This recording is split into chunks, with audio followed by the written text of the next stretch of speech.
नमस्कार दोस्तों। गुप्त नवरात्रि की तीसरी महाविद्या है त्रिपुर सुंदरी। अनुपम सौंदर्य, भक्तों को अभय प्रदान करने वाली, यौवन युक्त और तीनों लोकों में विराजमान देवी त्रिपुर सुंदरी कई नामों से विख्यात है।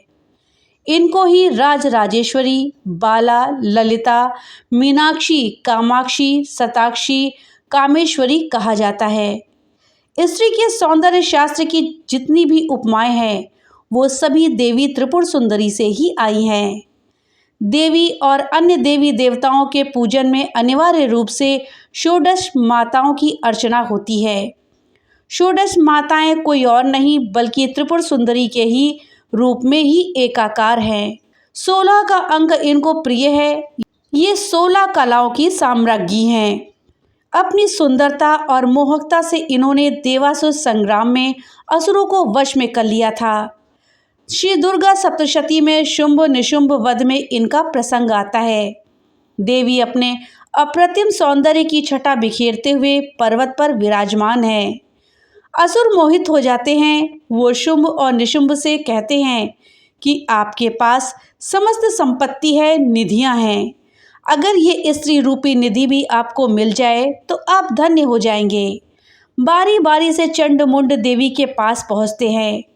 देवी से कहते हैं कि आप शुंभ और निशुंभ में से किसी का वरण कर लो। देवी कहती हैं कि मैंने तय किया है कि जो मुझे युद्ध में परास्त कर देगा मैं उसी का वरण कर लूंगी। कालांतर में देवी से युद्ध होता है। चंड मुंड और शुंभ और निशुंभ का वध होता है।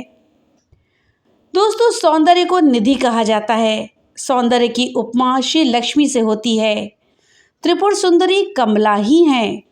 भगवती 16 प्रकार की कलाओं, 16 प्रकार की मनोकामनाओं और 16 माताओं का प्रतीक है। सौंदर्य का अर्थ केवल रूप नहीं है, चारित्रिक गुण भी सौंदर्य की श्रेणी में आता है। जो हर प्रकार से सुंदर हो वही त्रिपुरारी है और वही त्रिपुरा है। त्रिपुरा एक कुल की तरह है, जैसे त्रिपुर बाला सुंदरी, त्रिपुर भैरवी और त्रिपुरा। त्रिपुरा की आराधना से ही एक राज्य का नाम त्रिपुरा पड़ा है। दोस्तों, चलिए जानते हैं कि क्या है सौंदर्य और क्या है त्रिपुर सुंदरी।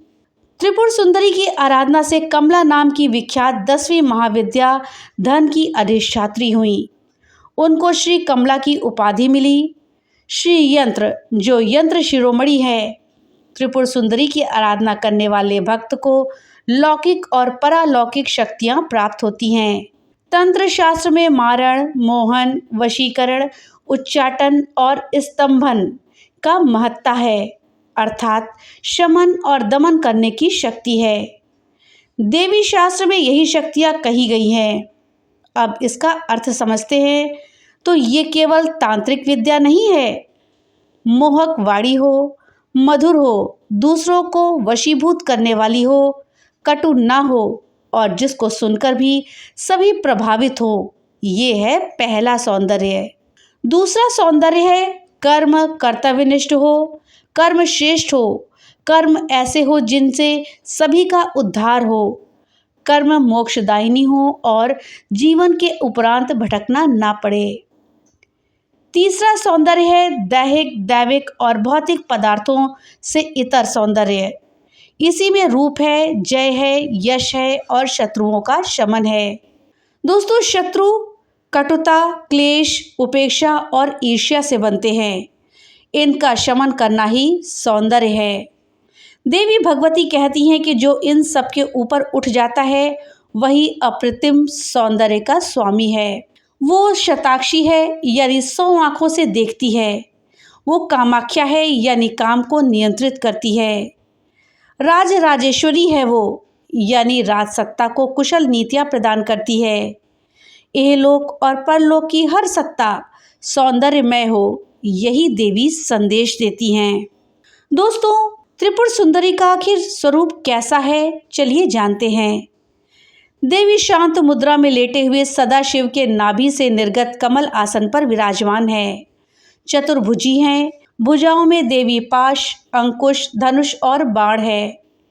देवी के आसन को ब्रह्मा, विष्णु, शिव तथा यमराज अपने मस्तक पर धारण करते हैं। देवी 3 नेत्रों से युक्त और मस्तक पर अर्धचंद्र धारण करती हैं। देवी मंत्र और जाप विधि 10 महाविद्या में तीसरी महाविद्या के रूप में देवी त्रिपुर सुंदरी समस्त प्रकार की विपत्तियों को दूर करती हैं और सौंदर्य प्रदान करती हैं। वो भक्तों को अभय प्रदान करती हैं। गृहस्थों के लिए इनकी सर्वश्रेष्ठ पूजा है। त्रिपुर सुंदरी की पूजा के लिए ओम श्रीं ओम या ओम ह्रीं श्रीं त्रिपुर सुंदरिये नमः की 5 मालाएं करनी चाहिए। ये जप कमल गट्टे की माला से होना श्रेष्ठ होता है। पहले 5 दिन 5 मालाएं करें, इसके बाद आप 1 माला भी कर सकते हैं। इनके लिए शुक्रवार विशेष मंगलकारी होता है। फल प्राप्ति देवी त्रिपुर सुंदरी की पूजा से श्रेष्ठ गुणों का विकास होता है, साहस आता है, आत्मिक बल मिलता है, यश और कीर्ति मिलती है, इहलोक और परलोक सुधर जाता है और व्यक्ति का बौद्धिक विकास होता है। त्रिपुर सुंदरी को अनार का भोग लगाना चाहिए और इनकी पूजा प्रातः 9 बजे या रात्रि के 9 बजे करनी चाहिए। और दोस्तों, साधना की दृष्टि से 9 बजे से 11 बजे का समय उत्तम होता है। दोस्तों, चलिए अब जानते हैं माँ त्रिपुर सुंदरी की पूजा हमें किस तरह से गुप्त नवरात्रि में करनी चाहिए। माँ त्रिपुर सुंदरी की पूजा करने के लिए सूर्यास्त से पहले स्नान करने के बाद सफ़ेद वस्त्र धारण करें। अब एक लकड़ी की चौकी पर गंगा जल छिड़क कर उसे शुद्ध कर लें। फिर उत्तर दिशा की ओर मुख करके बैठें और चौकी पर सफ़ेद रंग का कपड़ा बिछाकर माँ त्रिपुर सुंदरी की तस्वीर की स्थापना करें। अगर आपके पास माँ त्रिपुर सुंदरी की तस्वीर नहीं है तो आप श्री यंत्र की स्थापना भी कर सकते हैं। इसके पश्चात माँ त्रिपुर सुंदरी को कुमकुम लगाएं और उन्हें अक्षत, फल, फूल चढ़ाएं। इसके पश्चात माता को दूध से बना प्रसाद या खीर चढ़ाएं। ये सब चीज़ें चढ़ाने के बाद सच्चे मन से माता की विधिवत पूजा करें। इसके पश्चात ओम ऐं ह्रीं श्रीं त्रिपुर सुंदरिये नमः मंत्र का 108 बार जाप करें। माता त्रिपुर सुंदरी की कथा पढ़ें या फिर सुनें। इसके पश्चात माता त्रिपुर सुंदरी की आरती करें। फिर सफ़ेद रंग की मिठाई या खीर से माँ को भोग लगाएं। पूजा करने के बाद पूजा में हुई किसी भी प्रकार की गलती के लिए माता से क्षमा प्रार्थना करें। पूजा पूरी होने के बाद 9 साल से छोटी कन्याओं के बीच में प्रसाद बांटें। अगर आपको 9 वर्ष से छोटी कन्याएं नहीं मिल रही हैं तो आप ये प्रसाद गाय को भी खिला सकते हैं। दोस्तों, माँ त्रिपुर सुंदरी की कथा को भी चलिए सुनते हैं। पौराणिक कथा के अनुसार जब भगवान शिव ने क्रोध के कारण कामदेव को अपना तीसरा नेत्र खोलकर भस्म कर दिया था, उस समय भगवान शिव के गणों ने उस भस्म को समेटकर उसे गीला करके एक सुंदर पुतला बनाया और भगवान शिव से कहा कि हे भगवान, इस पुतले में प्राण प्रतिष्ठा कर दीजिए। जिसके बाद भगवान शिव ने उस पुतले में प्राण प्रतिष्ठा कर दी, लेकिन वह भस्म से उत्पन्न होने के कारण उससे जो पुरुष उत्पन्न हुआ उसमें तमोगुण की अधिकता थी, जिसके बाद वो तीनों लोकों में हाहाकार मचाने लगा। उसने देवराज इंद्र के समान ही दूसरे स्वर्ग का निर्माण किया और स्वर्गलोक पर भी आक्रमण कर दिया। जिसके बाद देवराज इंद्र देवर्षि नारद के पास गए।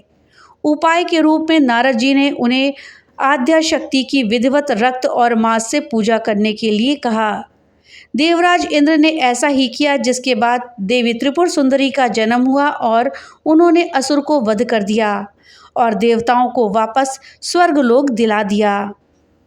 तो दोस्तों, ये थी जानकारी माँ त्रिपुर सुंदरी के विषय में, जो कि 10 महाविद्याओं में तीसरी महाविद्या है। जानकारी आपको कैसी लगी हमें कमेंट बॉक्स में लिख करके ज़रूर बताइएगा। तो मिलते हैं अगली एक नई वीडियो के साथ, तब तक के लिए राधे राधे।